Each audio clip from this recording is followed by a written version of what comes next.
네. 성경 봉독 하겠습니다. 오늘 주시는 말씀은 사도행전 11장 19절에서 26절까지의 말씀입니다.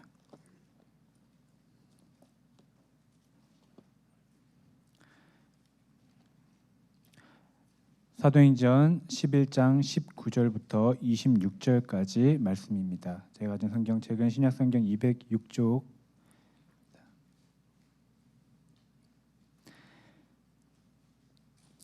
제가 먼저 한 절 읽고 교독하시겠습니다.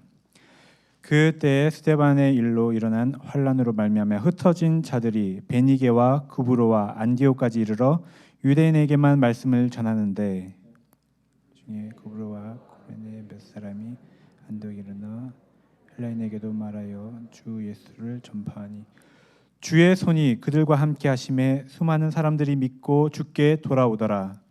예루살렘 교회가 이 사람들의 소문을 듣고 바나바를 안디옥까지 보내니 그가 이르러 하나님의 은혜를 보고 기뻐하여 모든 사람에게 굳건한 마음으로 주와 함께 머물러 있으라 권하니 사람이요 성령과 믿음이 충만한 사람이라. 이에 큰 무리가 주께 더하여 주더라. 바나바가 사울을 찾으러 다소에 가서 만남에 안디옥에 데리고 와서 둘이 교회에 1년간 모여 있어 큰 무리를 가르쳤고 제자들이 안디옥에서 비로소 그리스도인이라 일컬음을 받게 되었더라. 아멘. 이 시간 이유한 담임 목사님께서 예수 안에 성장하는 교회라는 제목으로 말씀 전해 주실 때 모두 큰 은혜 받으시기를 원합니다. 할렐루야.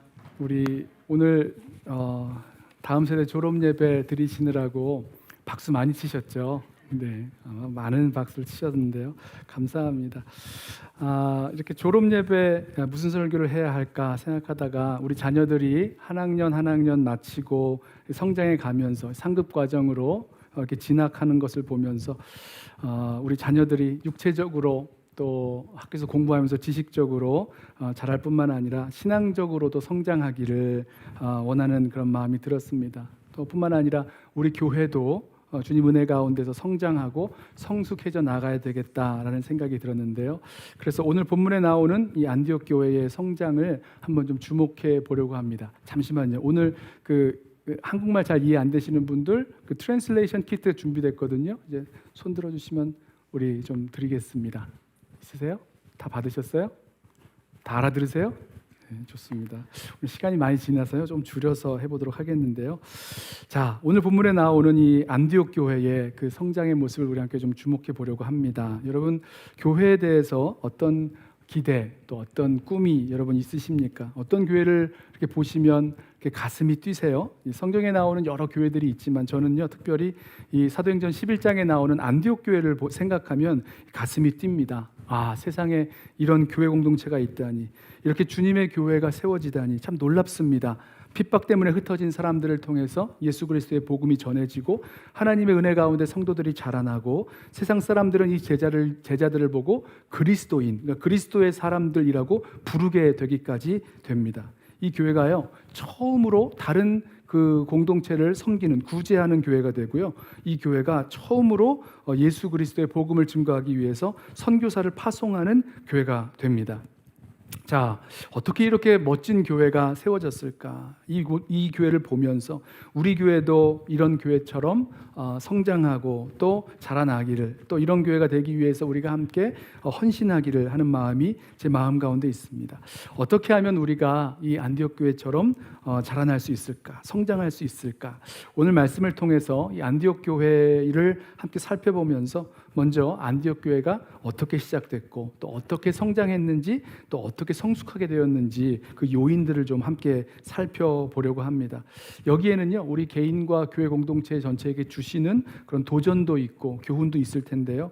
결론부터 말씀을 드리자면 안디옥 교회는 예수님 안에서 성장한 교회였습니다. 안디옥 교회의 기초, 그 시작, 성장, 성숙의 중심에는 우리 예수님이 계셨죠.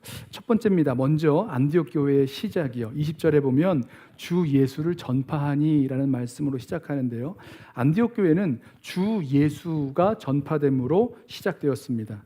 여러분, 주 예수라는 말은요, 예수님이 주님이시다라는 그런 말입니다. 그 믿음이죠. 이 믿음은 주 예수님, 그러니까 예수님이 주님이시다라는 믿음은요, 그냥 단순한 인포메이션 정도가 아니죠. 인포메이션이 아니라 정말로 예수님을 주님, 내 인생의 마스터, 주인으로, 또 내 삶의 룰러, 내 삶을 다스리시는 분, 나를 다스리시는 분으로 영접하는 것을 말하는 겁니다. 그러니까 내 삶의 주인, 내 삶을 다스리시는 분이 바뀌는 것, 이것이 주 예수님을 믿는 믿음이 됩니다. 이런 안디옥 교회의 변화의 시작은요, 사도행전 7장에서 시작합니다. 이 스데반의 순교가 일어난 후에 박해 때문에 흩어진 사람들이 있었어요. 예루살렘 교회에 박해가 시작되니까 성도들이 박해를 피해서 여기저기로 흩어집니다. 어떤 사람들은 잡히면 옥에 넘겨지니까, 어떤 사람들은 유대와 사마리아의 다른 성읍들로, 또 다메섹 같은 다른 나라의 도시들로까지 도망을 갔어요. 흩어지게 된 거죠. 그 흩어진 사람 중에 빌립 집사가 있었죠. 빌립 집사는요, 사마리아 성으로 가게 됐는데 거기서 복음을 전합니다. 자, 이 빌립처럼 흩어진 성도들 중에서 구브로와 구레네 출신이라고 알려진 성도들이 있는데, 이들이 예루살렘으로부터 500km, 한 300마일 정도 떨어져 있는 안디옥까지 가서 예수 그리스도, 주 예수를 전하였다라고 말씀합니다. 여러분, 안디옥이 어딘지 아세요? 이 지중해를 이렇게 그려보시면 지중해 동편 그 해안에 남쪽에 좀 남쪽 지역에 예루살렘과 유다가 있다면, 이 북쪽 지역에 있는 곳이 바로 이 안디옥입니다. 구브로와 구레네 출신으로 알려진 이 흩어진 성도들이 안디옥에 와서 주 예수를 전했습니다. 주 예수를 전하다, 예수가 주님이시다라고 복음을 전했고, 이 말씀으로 안디옥 교회가 세워졌다는 거예요. 20절, 21절입니다. 그 중에 구브로와 구레네 몇 사람이 안디옥에 이르러 헬라인에게도 말하여 주 예수를 전파하니 주의 손이 그들과 함께 하심에 수많은 사람들이 믿고 주께 돌아오더라. 여러분, 무엇을 전했다고요? 또 무엇을 믿었다고요? 주 예수를 전파했다는 것입니다. 교회가 세워지게 된 이유요, 예수 그리스도가 주님이심을 전했고 이를 믿는 사람들이 생김으로 시작되었다는 겁니다. 이 중심 메시지가 바로 예수 그리스도시죠. 여러분, 말씀드렸다시피 이 안디옥 교회가 교회 역사상 너무나 위대한 교회, 너무나 아름다운 교회로 세워지는데요, 바나바와 바울을 선교사로 파송하고 이 바울의 1차, 2차, 3차 선교 여행의 그런 후원교회, 선교의 베이스가 되는 교회가 되었습니다. 모든 이방인 교회, 여기에는 저희들도 포함돼요. 모든 이방인 교회의 모교의 역할을 감당하게 되는 교회, 첫 교회가 바로 이 안디옥 교회였다는 거죠. 선교적 교회의 모델로 삼는 교회가 이 안디옥 교회인데, 이 교회의 기초가 무엇입니까? 주 예수를 전파하니입니다. 안디옥 교회, 안디옥 성도들이 갖고 있는 기초 중에 기초, 파운데이션 중에 파운데이션, 가장 중심부에 있는 것이 바로 예수가 주님이시다라는 믿음입니다. 여러분, 이 믿음에 주목하셔야 돼요. 정말로 예수 십자가에 나를 위해서 십자가에 못 박혀 죽으시고 부활하신 그 예수를 나의 주님이라고 고백하는 것, 이게 주께로 돌아오는 겁니다. 내 인생의 주인, 내 삶을 다스리시는 분, 그 분이 바뀌는 거죠. 예수님으로 바뀌는 것. 여기서부터 우리가 꿈꾸는 그런 성장하는 교회가 시작된다라는 것입니다. 여기가 아니면 시작할 수가 없어요. 바로 그 자리에서 성장하는 교회가 시작되어지는 거죠. 안디옥의 성도들과 교회는요, 예수님이 주님 되시는 성도와 교회였습니다. 이것은요, 개인적으로 내 인생의 주인 노릇하던 다른 주인들에게서 돌아서서 예수님을 주님으로 믿고 따르는 것입니다. 또 공동체적으로는요, 다른 것이 교회의 주인 되지 못하게 하는 겁니다. 이 교회 가운데를 보면요, 목회자가 그 교회의 주인인 교회가 있을 수 있습니다. 그런데 안디옥 교회는 그러지 않았어요. 혹은 어떤 교회에서는 창립교인 몇 명이 주인 되는 교회가 있을 수 있습니다. 그렇지 않다는 거예요. 이 교회를 보면, 안디옥 교회를 보면 안디옥 교회의 창립교인들, 구브로와 구레네 출신의 전도자들 그 이름도 나오지 않습니다. 또 어떤 교회는 중직자들, 장로님이나 권사님이나 교회의 중직자들이 주인 되는 교회가 있을 수 있어요. 그런데 그렇지 않다는 거죠. 또 어떤 교회는 교회가 성장하고 잘되고 또 커가는 것, 이것을 목적이요 주인으로 삼는 교회도 있을 수 있어요. 그런데 안디옥 교회는 그렇지 않았습니다. 누가 주인이셨다고요? 예수님이 주님이셨어요. 예수님이 주인이셨어요. 예수님이 주님이심을 선포하고 예수님을 주로 믿는, 주님으로 믿는 성도들이 안디옥 교회가 되었다는 거죠. 예수가 주님이시면 예수님께서 이끄시고 예수님의 영인 성령께서 인도하실 때 그 인도하심에 순종하게 되는 것, 예수님께서 주님 되시는 그 성도들로 안디옥 교회는 시작되었고 이 믿음이 더 깊어지고 자라난 것입니다. 우리 교회도 마찬가지죠. 예수님이 우리 성도들과 우리 교회의 주님이시라는 것, 주인이시라는 것, 머리시라는 것. 그래서 주님의 인도하심에 우리 모두가, 저와 여러분 모두가 다 하나같이 주님의 인도하심에 순종하고 기쁨으로 헌신하는 그런 교회 공동체가 된다면 정말로 우리는 가슴 뛰는 교회 공동체를 만들어가기 시작하는 거죠. 성장하는 그런 교회를 거기에서부터 시작할 수 있게 되는 거죠. 여기서 한 가지 더 우리 안디옥 교회의 그 시작에서 주목할 부분이 하나가 있는데요.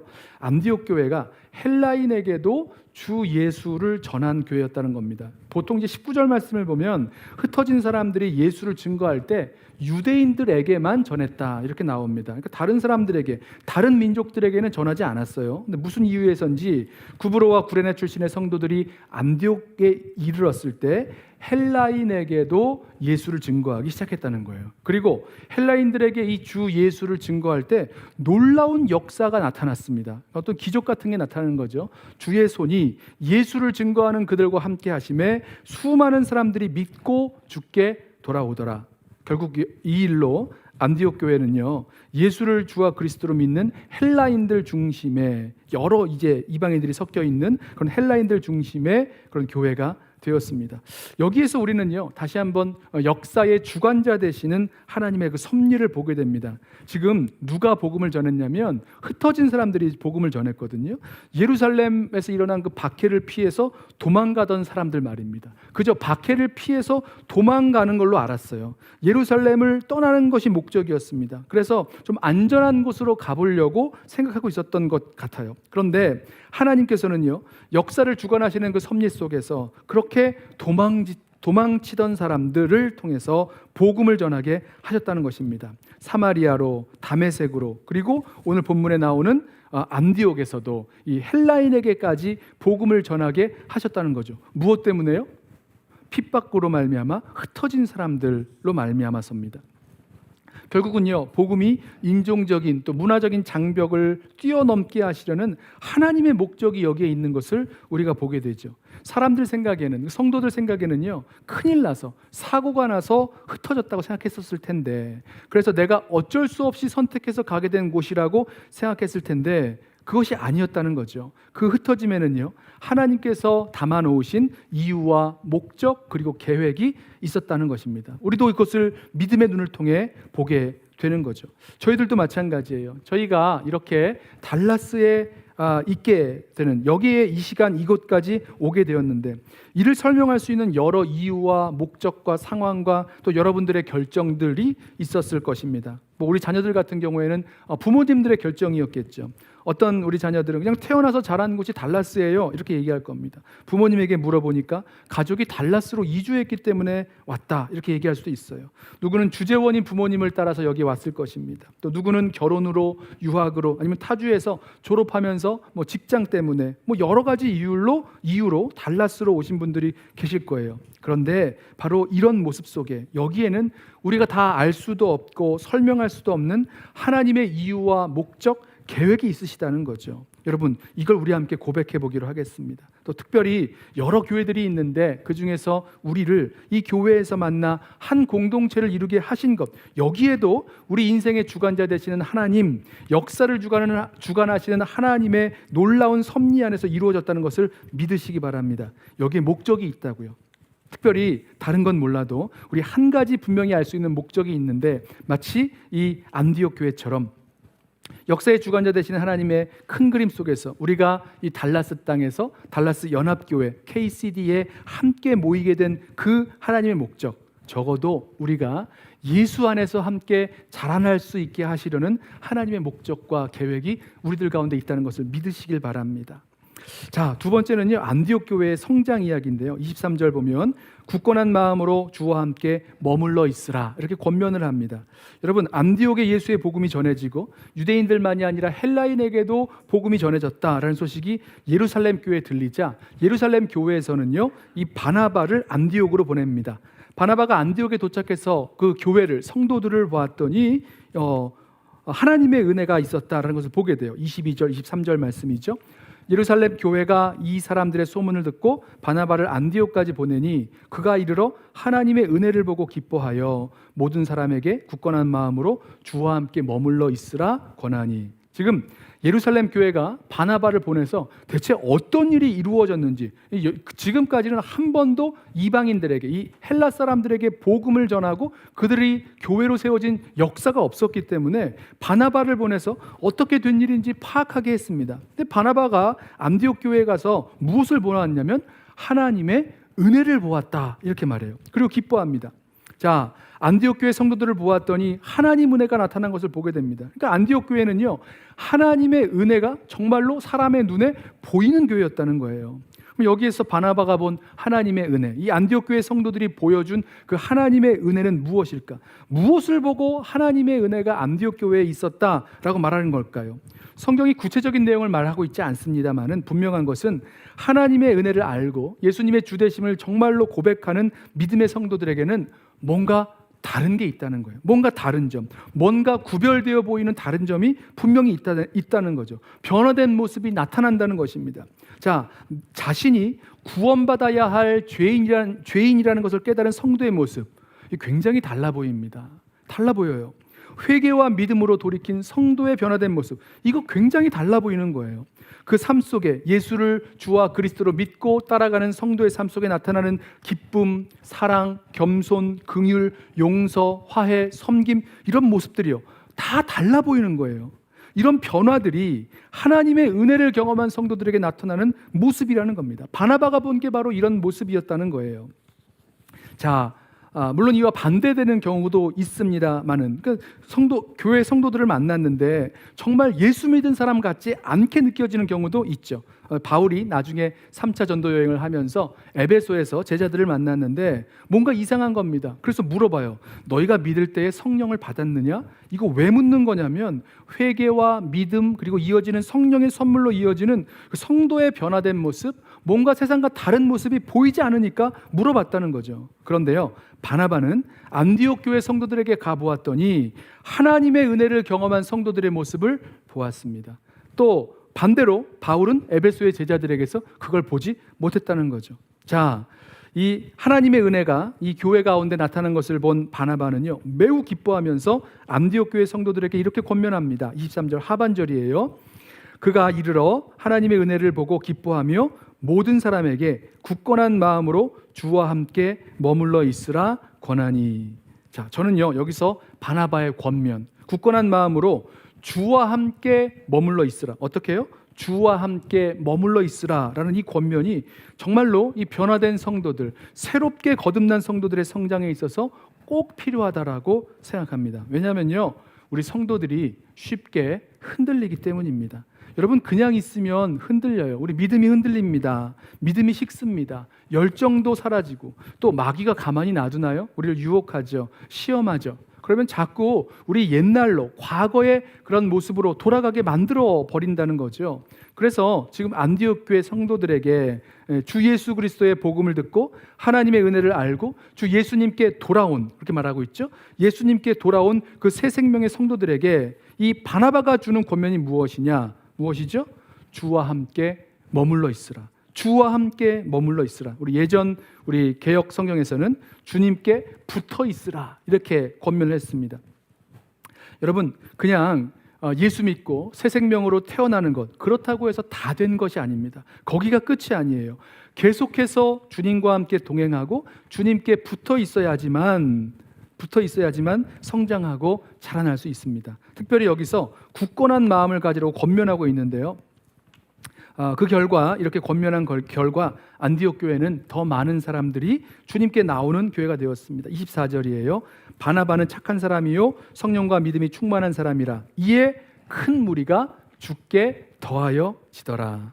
여러분 잘 보세요. 여기 어떤 것이 핵심이고 그 센터인지 중심인지를 한번 잘 보세요. 처음에 주 예수를 전파했다라고 했죠. 그랬더니 많은 사람들이 주께 돌아왔다라고 말씀합니다. 이제 주와 함께 머물러 있으라 권면했더니 큰 무리가 주께 더하여졌습니다. 죽게 돌아오고 죽게 더하여지고. 여러분, 안디옥 교회가 이렇게 성장해 나갔다는 거예요. 바나바의 권면의 핵심, 주와 함께 머물러 있으라, 주님께 붙어 있으라는 이 권면은요, 저와 여러분에게도 정말 필요한 권면이 될 것입니다. 그래야 자라나거든요. 특별히 여기서 굳건한이라고 번역된 단어가 있는데요, 이 굳건하다는 것은 강하다라는 뜻보다는 어떤 목적이 있다라는 뜻입니다. 결심이 있는 마음이라는 거죠. 여러분, 새 생명으로 태어난 우리 성도들이 예수님은 주님이시다라고 믿고 영접한 대로 계속해서 그렇게 살도록 결심하며 살 것을 권면하고 있는 것입니다. 계속해서 주와 함께 머물며, 계속해서 주님께 붙어 있으며, 계속해서 주님과 동행하며 예수를 주로 모시고 살 수 있도록, 순종하며 살아갈 수 있도록 강조하고 있다는 거예요. 저와 여러분에게, 우리 성도들 가운데에도 바나바의 권면, 굳건한 마음으로 주와 함께 머물러 있으라는 이 권면에 우리 모두 아멘으로 화답하시고 그렇게 나아가는 저와 여러분 되기를 축원합니다. 우리가 성장하는 거는요, 우리 힘으로 되는 게 아닙니다. 주님과 함께 머물러 있을 때, 주님께 붙어 있을 때 우리는 성장하고 열매 맺게 되는 거죠. 주님 말씀하셨어요. 포도나무에 가지가 붙어 있는 것처럼 주님과 밀착될 때에만 우리는 성장하고 성숙하고 열매 맺게 된다고 말씀하셨어요. 그 가운데 주님 알게 되고 주님 사랑하게 되고 또 주님 주시는 힘으로 나아가게 되는 거죠. 그러므로 안디옥 교회처럼 교회의 사명을 감당하는 그런 교회 공동체로 성장해 나아가길 원하시는 저와 여러분, 우리 바나바가 안디옥 교회에게 주었던 이 권면 그대로 받기를 원합니다. 굳건한 마음으로 주와 함께 머물러 있으라.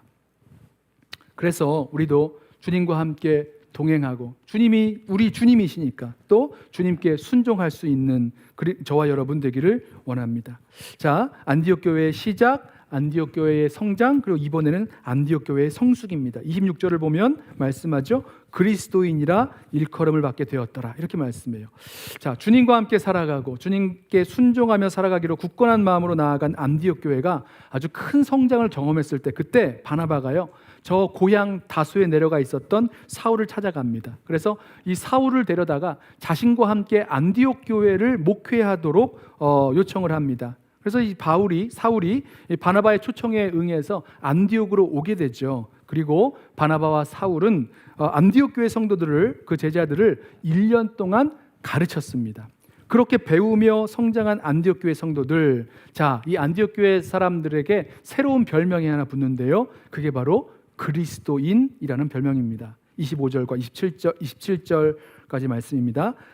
바나바가 사울을 찾으러 다소에 가서 만남에 안디옥에 데리고 와서 둘이 교회에 1년간 모여 있어 큰 무리를 가르쳤고 제자들이 안디옥에서 비로소 그리스도인이라 일컬음을 받게 되었더라. 자, 무엇이 안디옥 교회 성도들을 성숙한 예수의 제자로 변화시켜 주었을까? 저는요, 안디옥 교회 성도들이요, 1년간 바나바와 사울에게 그리스도를 배웠기 때문이라고 생각합니다. 나중에 이 안디옥의 성도들을 뭐라고 불렀다고요? 그 제자들을 그리스도에게 속한 사람, 그리스도인이라고 불렀다는 것을 보면요, 안디옥 교회의 이 성도들이 배운 것이 무엇이냐? 바로 그리스도시라는 거죠. 십자가에 못 박히신 그리스도를 가슴 깊이 배웁니다. 예수 그리스도처럼 낮아져서 예수 그리스도의 손과 발 되어 섬김을 배워갑니다. 세상 사람들은 이들을 부르기를 그리스도인, 그리스도께 속한 사람이라고 부르게 되었어요. 여러분, 저와 여러분들을 세상 사람들이 뭐라고 부르는지 아십니까? 그리스도인이라고 불러요. 무엇을 해도 우리 주님이신 예수 그리스도께서 원하시는 대로 하는 겁니다. 손해를 봐도, 당장의 유혹과 쾌락을 포기하게 된다고 해도 주님이신, 나의 주님이신, 내 삶의 주인이신 예수 그리스도를 위하여 그리스도의 뜻을 따라 살아가기로 결심하고 헌신한 사람들, 자, 그 사람들의 모습을 보면서 붙인 별명이 그리스도인, 그리스도의 사람이란 뜻이죠. 예수쟁이. 물론 이 말뜻에는요, 좀 비아냥거리는 뉘앙스가 담겨 있습니다만은 분명한 것은요, 그리스도인이라고 불렸던 사람들, 그들은 예수님이 주님이신 사람, 주 되신 예수님과 늘 함께 동행하는 사람, 머물러 있는 사람이고 예수 그리스도를 깊이 알고 배운, 그리고 그렇게 살았던 사람들이라는 것입니다. 여러분, 배울 수 있는 사람이 있고요, 배울 수 없는 사람이 있습니다. 아무리 훌륭한 선생님, 또 좋은 그런 가르침, 최고의 환경 속에서 가르쳐줘도 배우지 못하는 사람이 있어요. 그러나 좀 부족한 선생님이라고 해도 잘 배울 수 있는 사람이 있습니다. 제가 어렸을 때, 아주 어렸을 때는 아니고 한 20살 때, 그때요, 이런 마음이 있었습니다. 내 인생에 스승을 만나면 내 인생을 전부 다 들여서 내가 따라가겠노라, 그렇게 입버릇처럼 말하면서 인생에 따라갈 그 스승을 찾았던 그런 기억이 있습니다. 그런데요, 아무리 찾아도 내 인생을 바칠 만한 스승을 찾지 못하겠는 거예요. 이 사람이 이건 괜찮은데 저건 좀 마음에 안 드는 겁니다. 저게 문제예요. 저 사람은 저게 괜찮은데 이게 좀 문제가 있습니다. 이게 부족한 거예요. 이렇게 생각하는 거죠. 그래서요, 결국은 이 사람은 저게 부족하고 저 사람은 또 이게 부족하고 이러다가 결국은 내가 저 사람보다 더 낫지 않나? 이런 생각을 했습니다. 결국은 제 인생을 들여 따라갈 스승을 찾지 못했어요. 그런데 시간이 지나서 지난 그 20살의 제 모습을 다시 생각해 보니까 스승이 될 만한 사람을 못 찾은 것이 아니라 제가 배울 준비가 되어 있지 않았던 것이었어요. 저의 그런 교만한 자세 가지고는요, 누구에게서도 결코 배울 수 없었던 거죠. 이분 예수님이 오셔도 배울 수가 없었을 것입니다. 드리려는 말씀은 이거예요. 바나바와 사울이 안디옥에서 1년 동안 그리스도를 가르쳤어요. 하늘 보자 버리고 이 땅에 오신 예수 그리스도, 나를 위하여 십자가에 못 박혀 죽으시고 그리고 부활하신 그 예수님을 가르쳤습니다. 예수는 주님이심을, 예수는 그리스도이심을 가르쳤어요. 자, 그리고 그 예수로 내 안에 계신 예수 가운데 살아갈 것을 가르쳤다는 말입니다. 안디옥 교회 성도들이요, 열심으로 배웠습니다. 그리고 그 과정 속에서 안디옥 교회 그 제자들의 변화된 모습이 세상 사람들의 눈에 보기에 너무나 분명히 다르게 보였다는 거예요.